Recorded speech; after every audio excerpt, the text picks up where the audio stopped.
Welcome, everyone. Thank you for joining us for the webcast, How to Use OKR Goals for Alignment, sponsored by Atiim. This webcast has been pre-approved for HRCI and SHRM credit. Please be sure to attend the complete webcast in order to receive your credits. You will receive an email from hr.com within 2 business days. It will include the certification credit information. You may also log in to hr.com and go to your View My Credits page, where you can see the credits that you have received. If you have any questions during the webcast, click on Q&A in your webinar controls and type them in. A new tab will open in your browser with the webcast survey. Please make sure to complete it as soon as the webcast has ended. And now it's my pleasure to turn it over to our presenter, Zorian Rotenberg. Kathy, thank you so much. Appreciate you all setting up this webinar with us. And welcome everybody to today's webinar. So we're going to talk about objectives and key results, OKRs, and how to use OKR goals, and I use the words goals and objectives synonymously for internal alignment at your companies. And of course, all of you come from the HR side, so we'll talk about how that's really meaningful and important for HR. This is me. I don't want to scare you with my photo too much here, but just a quick, backdrop. I'm the CEO and founder of Atiim, a software company that does objectives and key results, helps you set them up, track them, manage them at scale, and makes it much easier to implement across your company. I want to talk about just at a very high level, a summary of, on me, like very, very quickly, we'll talk about OKRs at your company from the perspective of pragmatic operational implementation and how it actually does work really well in making your companies run more effectively. And of course, I said HR means you're focused on people at your company, on making people more effective, more efficient, more productive, sort of unlock the value of people for your organizations. And that's what OKRs do. On our agenda today, first of all, what are OKRs? Just kind of, give some more clarity and shed some light on the subject matter for those who may have come here to learn, a little bit more about them before having read about them yet. Why do high-performing organizations use them? How do you launch them? Like, how do you launch the process of setting objectives at your company? And how do you do it easily and succeed with it, right? Because there's so many little bottlenecks and stumbling blocks, right? And I want to help you with that. Also, one interesting topic that I like to talk about is how do OKRs make your managers more effective?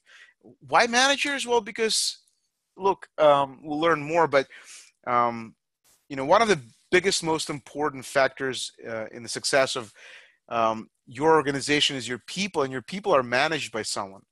Everyone has some manager, whether it's an executive manager, senior manager, mid-level manager, frontline manager. If your managers are not effective, they sort of disable their entire team from being truly effective, and we don't want that.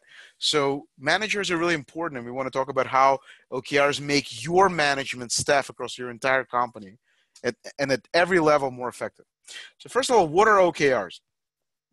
So it's a management approach that's used to align everyone at your company, focus everyone's effort on what really matters, and make all progress measurable, right? So that you can achieve your top corporate objectives and accelerate your company's performance and results.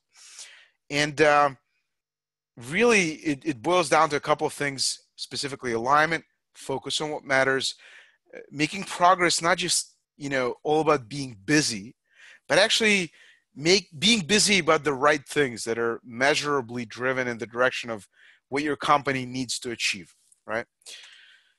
There was a book that was launched this year by a very famous global investor named John Doerr. I think majority of you have either read this book already or heard about it or have it on your desk.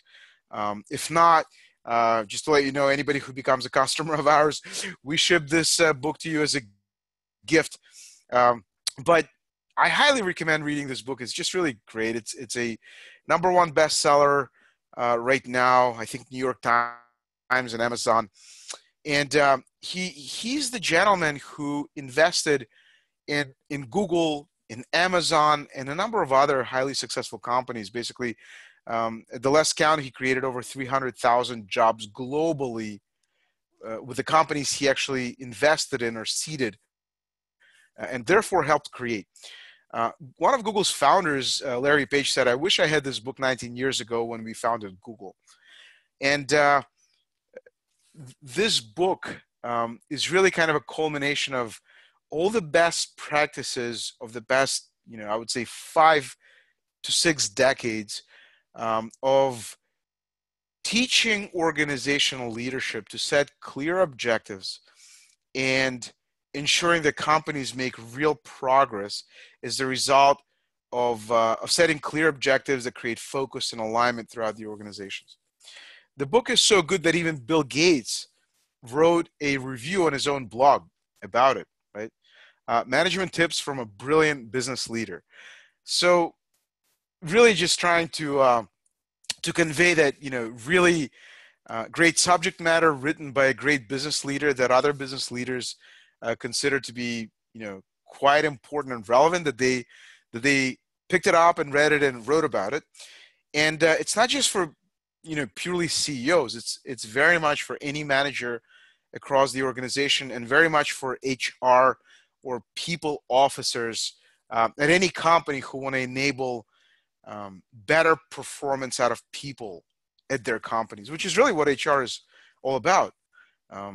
That's the real sort of value and impact of HR.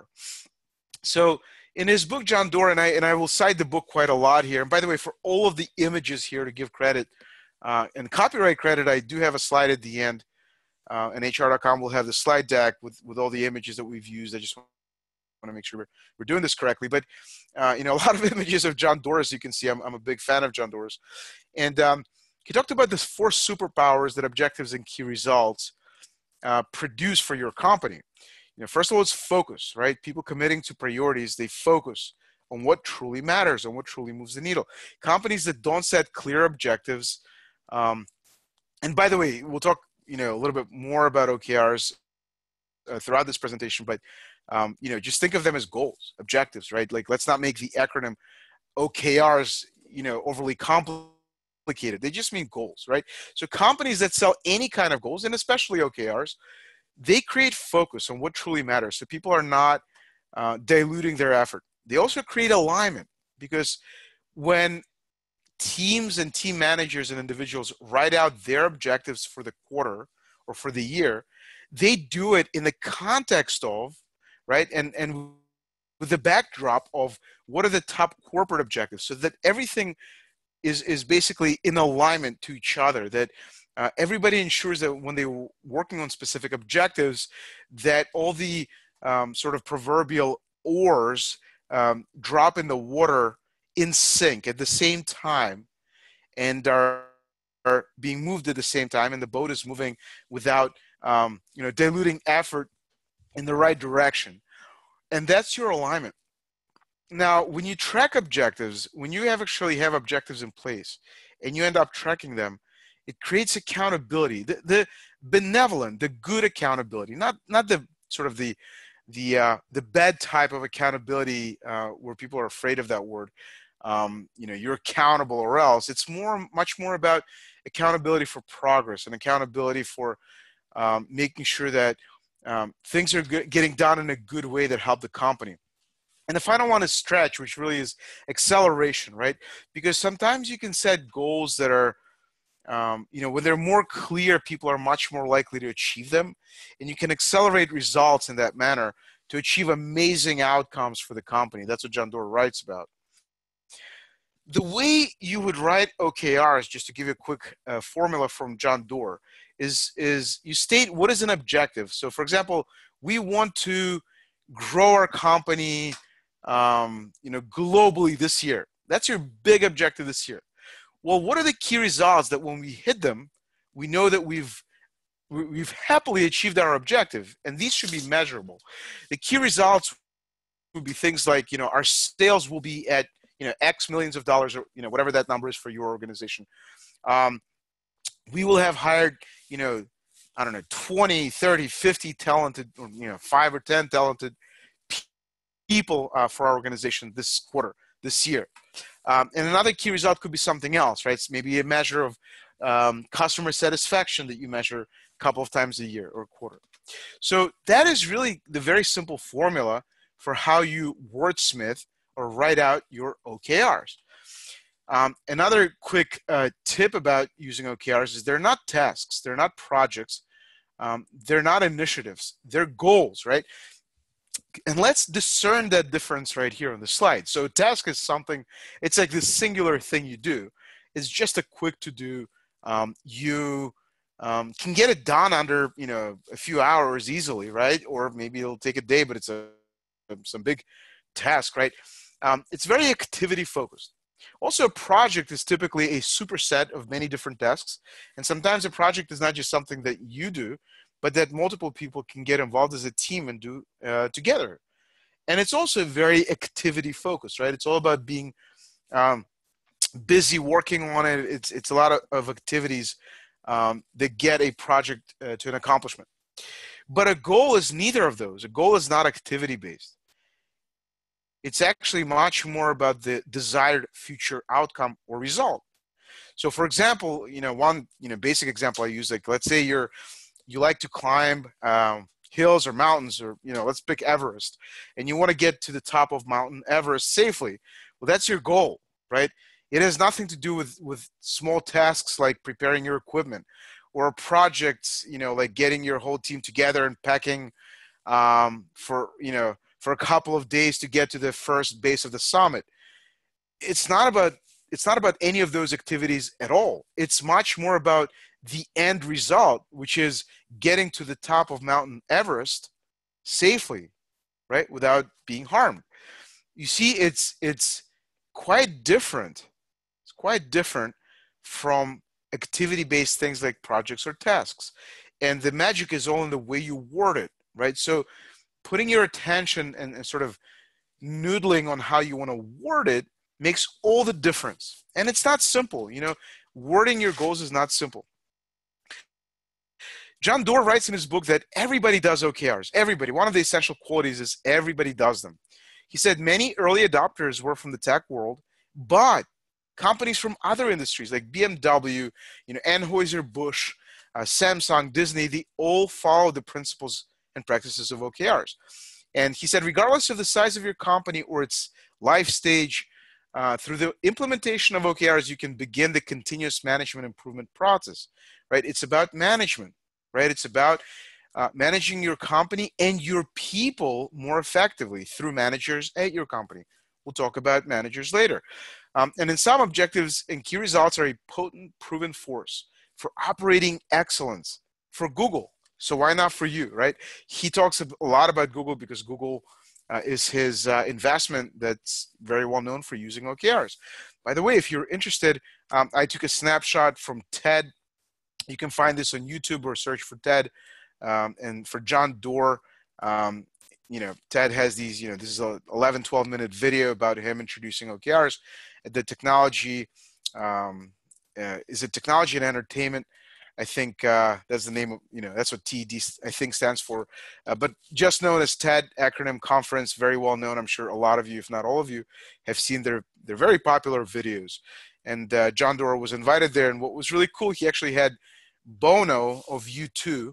Bono has this, major nonprofit organization, philanthropic organization that helps, it helps people globally and in Africa, and he has a lot of passion for that. And he uses OKRs to make sure that their implementation of their philanthropic activities is done effectively, that the execution of their mission is implemented effectively, which is a fantastic story. So really highly recommend this short video on TED. So I think actually it's technology, entertainment, and design. Is that right? I think. Should have looked it up earlier, but anyway, it's TED. So why do high-performing organizations use OKRs? So we kind of heard some good benefits about OKRs in the past section, but let's get more specific. So we all know, and especially for those, this is an HR.com webinar, and obviously a lot of you come from the practice of HR, or your executives or managers in HR, or also sort of the modern HR nomenclature is Chief People Officer or VP of People or People Operations. But all of it is really about impact on the company's success through people, right? HR is just a really critical function of every successful company that enables people to be more effective and to unlock the value of people in the organization, because the performance of your company is directly linked to the performance of your people. It's a no-brainer. There are a lot of problems the companies face when people are not on the same page. Harvard Business Review published this statistic that 95% of employees actually don't fully understand the company's goals or what's expected of these very employees to help the company, achieve these goals. That's a real misalignment, and that's not really unlocking people's value because people are confused. And there are other statistics about people's, inability to achieve their full potential at the company and at work. The average workforce, wastes half of its time on non-productive work, means the work that's not really producing good outcomes for the company or best outcomes for the company. That's really unfortunate. And all these statistics come from very trusted research organizations. This is real. It's not just like some hypothetical stats for the purpose of making some point. It's actually a very real problem across the board. So Gallup, as many of you know, Gallup, it's very focused on, research for HR or on topics of HR. So do employees really know what's expected of them? And a lot of them really don't have clarity. They don't have clear objectives specified. That's a shame, right? And then that affects engagement. We've heard a lot about disengagement or lack of engagement or low engagement statistics at work. And a lot of it has to do is not exclusively, but very significantly a function of lack of clarity on what people should focus on, what their objectives are, and how those objectives really connect to what truly matters to the company's mission. So people are feeling disconnected from what really matters to the company, and that is quite disengaging. It's kind of, makes people feel they're just showing up, for the work hours and then leave and go home instead of sort of supporting a real mission with their effort. And that's what goals can help with. And, with all these kind of statistics we just reviewed, we got to keep in mind that 70% of your annual cost, P&L, is all about your workforce. 70% of what you spend, of every dollar that you spend every year, or every $100 million that you spend, some of you spend every year, go to your workforce. And if your workforce is not enabled, is not clear on their priorities, is not engaged, is not as productive according to the stats we just saw, that's extremely expensive, 70% of every dollar to spend inefficiently and ineffectively. Google was one of the first companies to make OKRs popular and has brought it and used it. This section is about why high-performing organizations use OKRs. Well, Google is one of the best examples of world-class, most high-performing companies that exist today in the business world. And they actually have a whole website dedicated to how to improve managing and how to do goal setting. I mean, they felt it's so important. They call this website Rework, meaning regarding work. And they obviously allocated a team to create, support and maintain this website because they felt it's that important to sort of add this value to the world at large and share with them how to run companies better, sharing this information with HR leaders and with CEOs and managers globally. And they talk about how research shows that, performance is higher when people are committed to their goals, when they have goals in the first place. It's really a no-brainer. If you're not doing it, then obviously one of the first most important things is let's just get started. Google also launched a video, which I think many of you may have seen.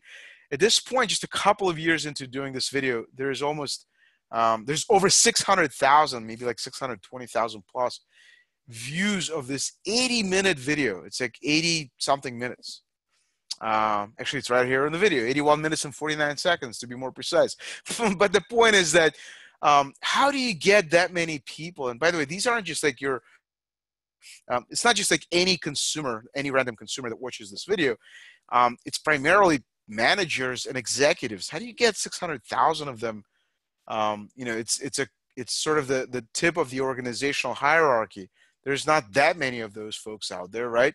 It's a select cohort, and getting that many of them to watch a long video like that is, I don't know, it's viral and it's quite impactful. And what it really means is that there's a tremendous pent-up demand, sort of bottled up demand and interest in this particular topic. And that's really what it comes down to. What kind of companies? Well, we've seen what John Doerr said. He mentioned BMW, he mentioned Anheuser-Busch, and there are many others here. There's companies across the board, including government, divisions of the government that use it, right? I mean, we've seen it. We've helped and spoken to different counties as well as municipalities. It's amazing. It goes well beyond the business world. So how do you launch OKRs easily and successfully? And by the way, easily is a bigger keyword than successfully here, because implementing objectives, it requires managerial know-how and real effort to launch them without overcomplicating things. Unfortunately, I see a lot of content on the internet that, in my opinion, really overcomplicates the process of launching OKRs. And it doesn't have to be complicated at all. It's actually quite simple if you keep it simple. So it's just, the following few things. Number one is keep it simple. Number two is it's an easy goal setting system that creates transparency. Make sure you have regular check-ins. We'll talk a little bit more in depth about check-ins. I think it's a major topic in the world of HR today, not just setting OKRs, but also ensuring that managers do regular check-ins with their direct reports, that they don't just meet with people they manage once a month or once a quarter, or have some kind of, water cooler conversation. They need to meet regularly, because otherwise it's not really management if you're not. And the goals themselves, so the check-ins are very regular, weekly or every 2 weeks, but the goal setting is quarterly and not just annually. And keep in mind that checking in on goals is different than setting goals in the first place. So set them quarterly and annually, but not just annually. And also check in on them very regularly, 5 minutes per week. So 5 minutes every 5 days, 5 for 5. Why do HR executives and CEOs prefer OKRs over just, not having goals or any other goal system? First of all, it's a clear communication of the company's top organizational strategic goals. That's critical to every CEO. If you're in HR and you want to enable the CEO to be more successful running the company, this is it right here. They can enable this whole idea of communicating their strategic goals easily. OKRs also help connect everyone's goals to the company's top objectives. It improves employees' focus on what truly matters, right? If you don't write this out and make it explicit, it's very hard for employees to understand what truly does matter and what is something I truly should focus on. That if we have written it out and anything else comes my way, I can say easily that I cannot focus on that because it's not one of the 3 to 5 critical things that my manager wants me to focus on this quarter. As the result, not activities, you'll have a lot more than 3 to 5 activities, but as the major impactful results of the quarter. It's also about better agility. It drives alignment across your company, because when you remember, again, you write down your OKRs as a team or as a contributor on the team in the context of what matters to our business unit or the company. So that's alignment. OKRs also increase transparency, which is good. You want transparency, right? Not everything must be transparent. There are some things that are not, but typically business objectives of any team should very much be, worded in a way that they can be transparent, right? There's very few things that I've seen that must be secret that are also goals. They're not goals. They may be some kind of a, executive team initiative or something, or some personal improvement area, but that's not a goal for the quarter for the business. And also they improve the engagement of your people, as we discussed earlier. HR must allow and enable and support managers to run the goal setting process. So it's not, in other words, unlike sort of legacy HR tools that have some goal setting feature in the big, heavy HR information system, those were basically enabled by HR, but they were not supportive. Those features were not built from the ground up to allow the managers, the people managers, to localize the goal setting process. And that's why those didn't really work well. In several studies, it was shown that a lot of the old school and sort of outdated HR systems that had goal fields on people records were not really used by managers. So managers were not finding those to be designed for their daily workflow, didn't really use that. And therefore, it was very hard for HR leaders to get the whole company to set goals and use goals, right? Which are very important, as we just discussed, to enable and unlock the value of your employees and make them more productive. So the key factor in making goal setting successful, or OKRs successful at your company, and making it part of continuous performance management. And by the way, when I say continuous performance management, I'm not referring to performance reviews or appraisals. I'm actually referring to performance management, which is just management. We'll actually talk about that a little bit later in the section about how to make your managers more successful. But you have to work with managers. I mean, one of the best things HR does is help the company train and empower the managers of the company to be better managers. And this is one of the key things you can do. Another thing is to implement OKRs easily and successfully is setting, make sure the managers are setting, the OKRs frequently enough, which is quarterly, but also checking in on them frequently. And when I say checking in frequently, again, I wanted to repeat, that you do 5 minutes every 5 days.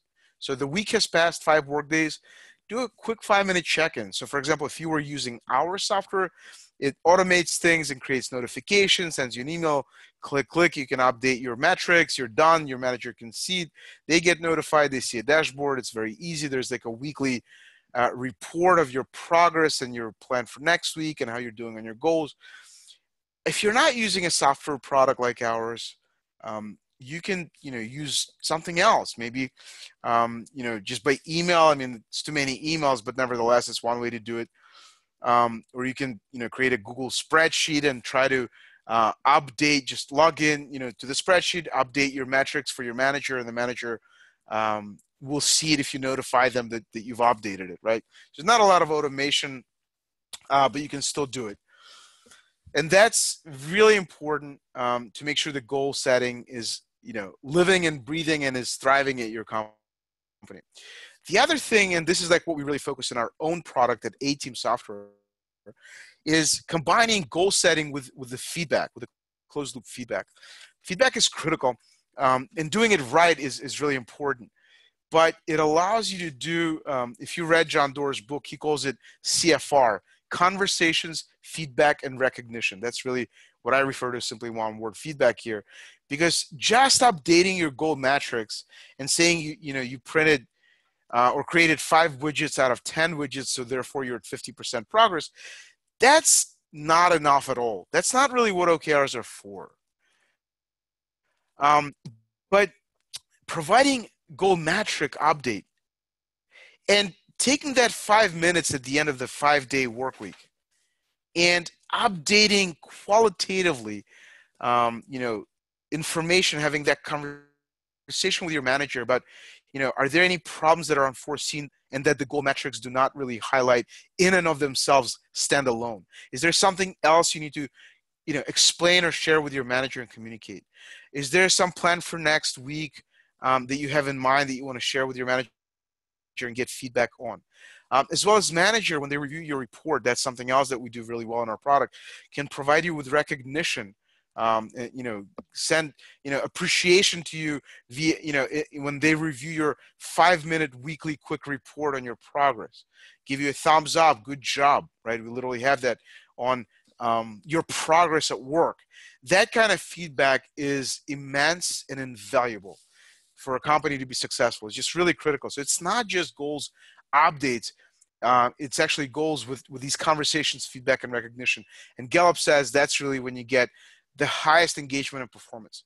And by the way, this conversations, feedback, and recognition, as John Doerr calls them, CFRs, or feedback as a high-level sort of description of what it is that comes with goal updates and check-ins, is just check-ins. Really, that's what check-in should be. So when you hear the word check-in, if there's no goal metric update inside the check-in, when the manager and the employee do the check-in together, then that's not a real complete check-in. How can you possibly check in on your progress as an employee if you don't have objectives set in the first place? Doesn't that sound unusual to you? Like, why is it that some companies don't set objectives? Like, how can an employee sit down with their manager and give them an update, check in with them? What are you updating them on? Just on your activity? That's sort of like micromanaging activities, right? Why not have objectives and update your manager on the progress and then fill in additional information about any kind of stumbling blocks or blockers or challenges you're facing in achieving your objectives or getting recognition for some of the great work you've done so far in hitting 80% of your goal way in advance of the end of your quarter. But this check-in is vacuous. Right? It's in vacuum if you don't really have your goal metric set in the first place. And 94% of employees prefer these regular check-ins, right? They want those. They're asking for those. So let's give it to them. By the way, I think I have a few questions here. It looks like in Q&A. Kathy, if you see any questions, feel free to interrupt me and ask. I really want to make sure I'm helpful on any real-time Q&A. Please raise your hands. I can answer anything for you. Ask hard questions by all means. And also at the end, I'll provide an email address. You can email us, and I'll be happy to respond to anyone who attended this webinar. Quickly, how do check-ins work? Very simple. Throughout the quarter, every 1, 2, 3, or 4 weeks, you should have it. I highly recommend every week. Again, it's just 5 minutes every 5 days. But those are really great ways to teach your managers at your company to become more effective as managers if they do these regularly. Nothing is more powerful in the managerial toolbox than these regular check-ins, either in person, and in person it could be probably more than 5 minutes. It could be like 15 to 30 minutes, or by via a software product like ours that enables these to be easier. That could take really 5 minutes, and that's it, and then it automates the notifications. It makes it much easier on managers and HR. Or you can do it by email and just give an update at the end of the week. Either way, do something versus not meet with your manager at all in any way. So by the way, this is a screenshot from our product, and this is not really a webinar about our product, but at a high level, whatever it is that you use to set up objectives and have dashboards and understand progress better and enable your leadership team and managerial staff to be more effective. Setting OKRs enables you to understand your progress in real time. Be proactive, not reactive about effort made at the company. You can identify problem areas early on. If something is in the red because it's really at risk of, an objective is at risk of getting attained or accomplished towards the end of the quarter. And of course, it's really easy to see if you write it out and you measure it, and you're in the last 2 weeks of the quarter, for example. Let's say you're only at 30% of your objective, but there's only less stretch of the quarter remaining. Well, of course, that's at risk. That's obvious. It's simple math. There's nothing complicated about objectives once you learn and do it, right? But you can identify things at risk, right? And that's really important to manage the company and the teams more effectively. There's a concept of cross-functional alignment. A lot of companies don't do that.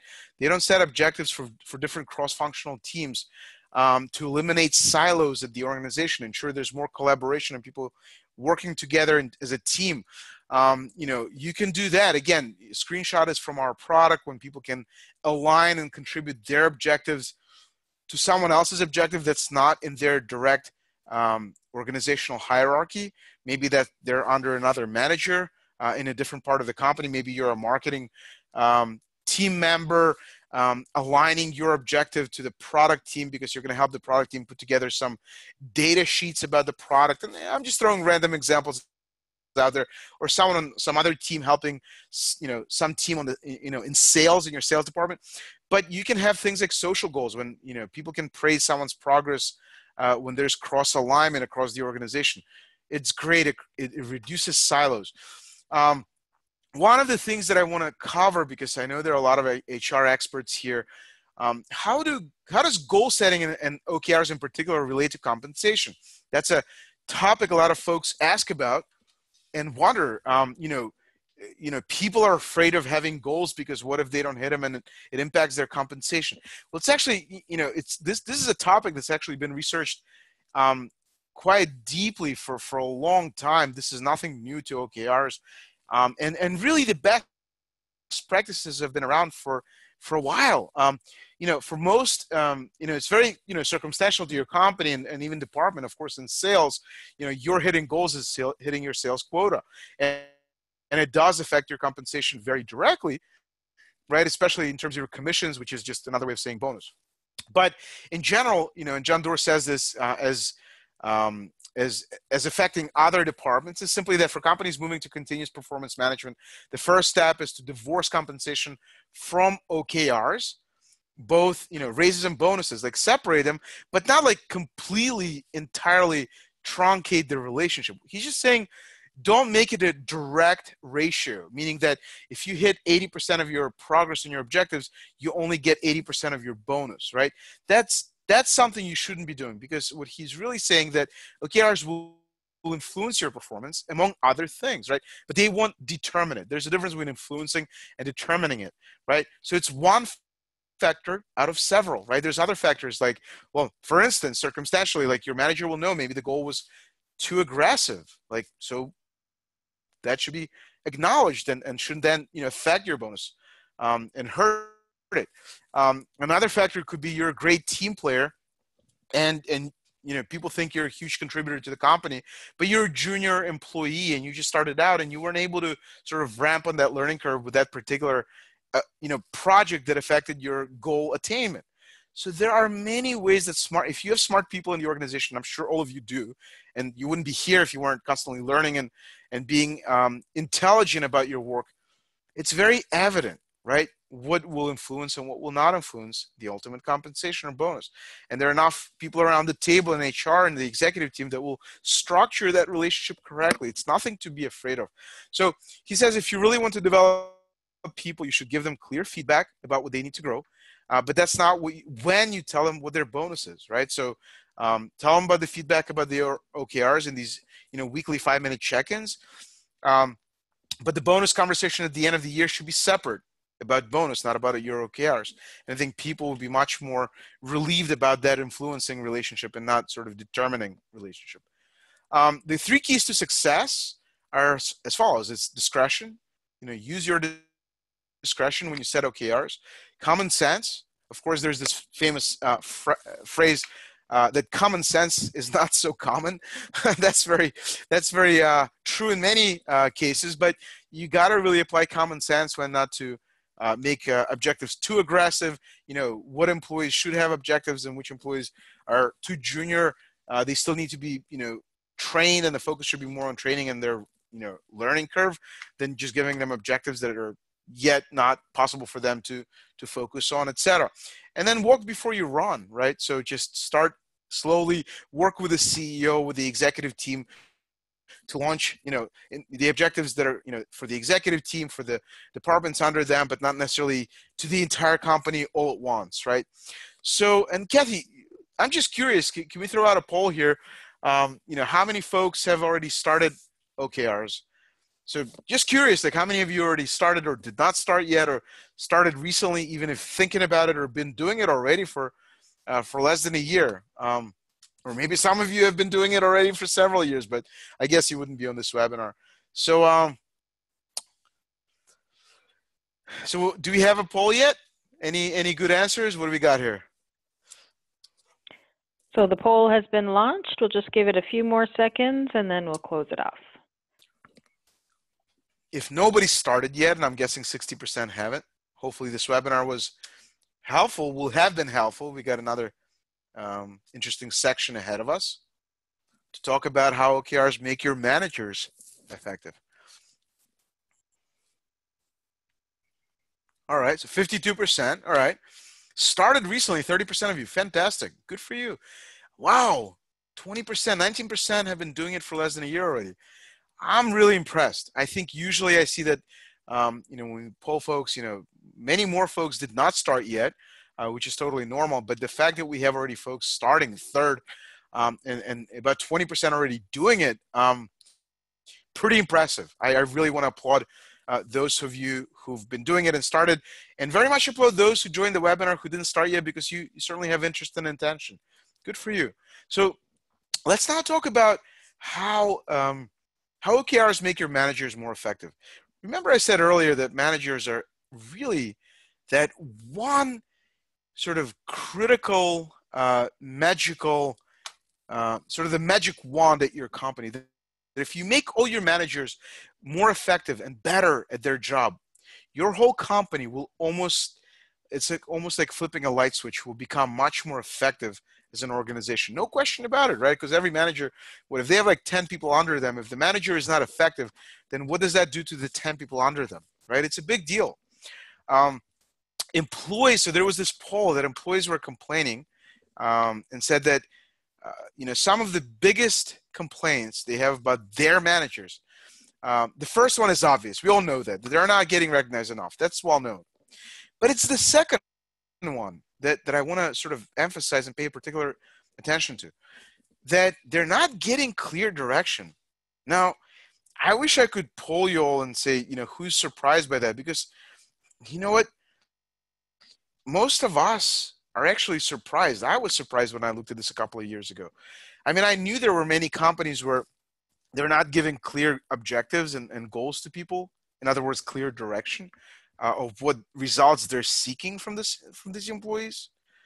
But I honestly didn't realize it's such a big issue that when Harvard Business Review polled folks, that was the second biggest complaint from employees. The point is that managers are not giving clear direction, and that's a real major problem for organizations. How good is that for your company that your managers are not giving clear goals to their employees? So some years ago, I think the initial study was like over a decade ago, Google ran this very interesting experience. So all of you know that Google is extremely data-driven analytical company. And they did this project called Project Oxygen, where they basically asked this question: do managers matter? And it's actually not just like an article they wrote or a question they just asked and sort of moved on. They actually went deep and did this kind of real experiment. And they came out with a conclusion. They basically came out with a conclusion that research shows that managers matter. And it's kind of funny, but it's like, well, of course, like, yeah, I mean, that's why we have managers, right? But why did Google ask that question? I mean, would they even ask the question if they didn't actually have enough people who wanted to invest the company's money and resources into this particular research? Why were they asking whether managers matter? What led them to this? And it's a real thing. And they ran this real experiment because they felt like maybe people can just be given some clarity and let themselves manage themselves, right? And Google said, no, managers in the end do matter, and they can have a significant impact on business outcomes and employee engagement. I'm reading verbatim right now from the page. But many organizations do not adequately select or develop their managers. That's an interesting point, right? And of course, it was in 2002, right? So they say managers matter a lot and can have a huge impact on employee performance. So support your people by sharing what makes a great manager, and we're going to learn that in a minute. And by the way, they say here, the team of researchers set out to prove that some at Google suspected that managers don't matter. But very quickly, the team discovered quite the opposite, that managers matter a lot. So what happened? They wrote about this everywhere. It was like in Inc. It was in the Wall Street Journal. It was in the New York Times. How Google basically set out to get rid of managers and then ultimately learned that they can't. They must have them, but they must make them better. better bosses. So what are the key takeaways from the Project Oxygen on behaviors of Google's best managers? And these are in the context of sort of how we think of the world of setting objectives and clarity, etc. There's a couple more you can read about it online, but the ones that are applicable here, I think there were like 10 to 12 of them, but clear strategy for the team. Part of strategy is objectives. Good communicator communicates with clarity what these objectives are and how to achieve them, right? Does not micromanage. By the way, when you don't have objectives, research shows that managers become micromanagers, because without objectives, you're not focusing people's attention on the results you're needing them to achieve. You're instead of focusing on activities. That's micromanagement, right?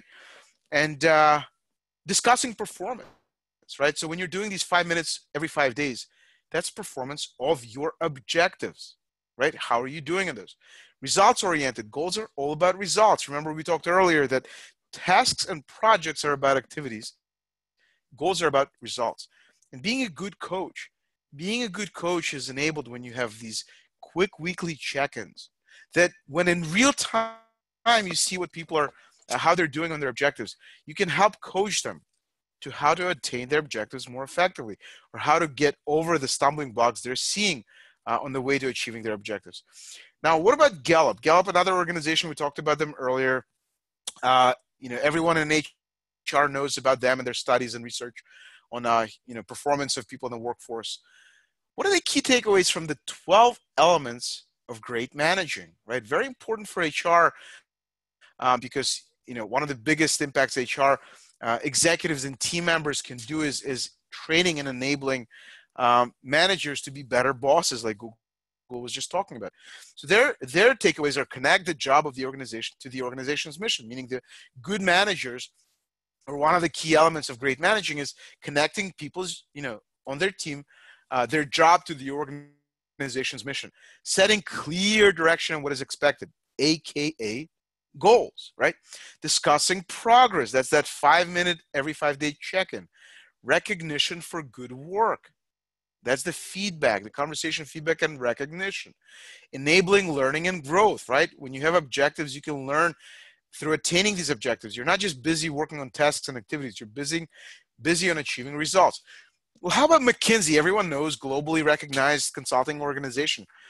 They had this decoding leadership and what really matters research. Well, clarifying objectives, developing others, right, on their path to achieving their objectives, giving praise, remember, at recognition. That was in the past few pages, recognizing people's progress towards objectives. Strong results orientation. Again, activities are activity focused. Tasks are activity focused. Projects are activity focused. But goals are all about results, intended outcomes, right? Getting to the top of Mount Everest, safely without being harmed. That's your goal. That's not an activity. Being strong result oriented is focusing people's effort on what are the results intended. So what are the consistent repeating principles? Well, we call it the life cycle of effective management. It's setting objectives, doing these check-ins, and then doing the feedback recognition. And then what HR is really involved in at the end of the quarter, the year, every 6 months, is these review snapshots, formerly known as, performance of reviews or performance appraisals. But these are snapshots based on and grounded in and founded on top of the foundation of regular agile OKRs that are set quarterly and checked in on regularly with feedback and recognition along the way, so that it's not just a once a year activity of doing a performance review. And ultimately, that is what continuous performance management is about. As Jack Welch said, before you're a leader, success is all about growing yourself. When you become a leader, success is all about growing others, right? And that's what HR enables in managers and leaders at your company.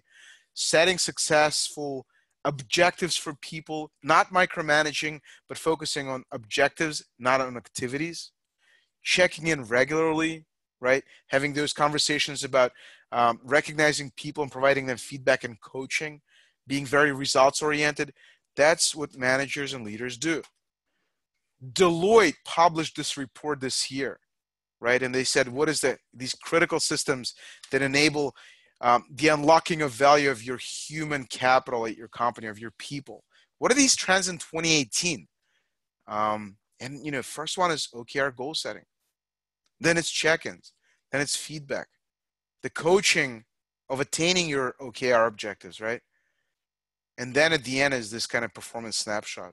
So it's all working together from HR enabling managers to localize goal setting and run it effectively, to HR helping these managers do these performance snapshots at the end of the cycle. And I'll sort of begin finalizing this presentation with, we talked about continuous performance management. And I want to make it clear that continuous performance management, as Burst and Deloitte identified it correctly, is first and foremost the tip of the spear. Employee performance management it's not performance reviews. Performance management is a bigger, broader concept. It's not a performance review. It's not a performance appraisal. It's a concept that includes all of those and then some. But it starts with this first bullet point. It's establishing measurable goals and objectives for employees. That's what OKRs are, right? And I use goals and objectives pretty synonymously. By the way, the real pedantic, academic, discerning definition is that objectives are quarterly and annually, and goals are much more broad and longer term, your 3-year, 5-year goals, right? But they're really one and the same in the context of this webinar, or at least the way I'm using or perhaps misusing them if I were to be, puristic about it. But anyway, performance management starts with setting measurable OKRs, objectives, right?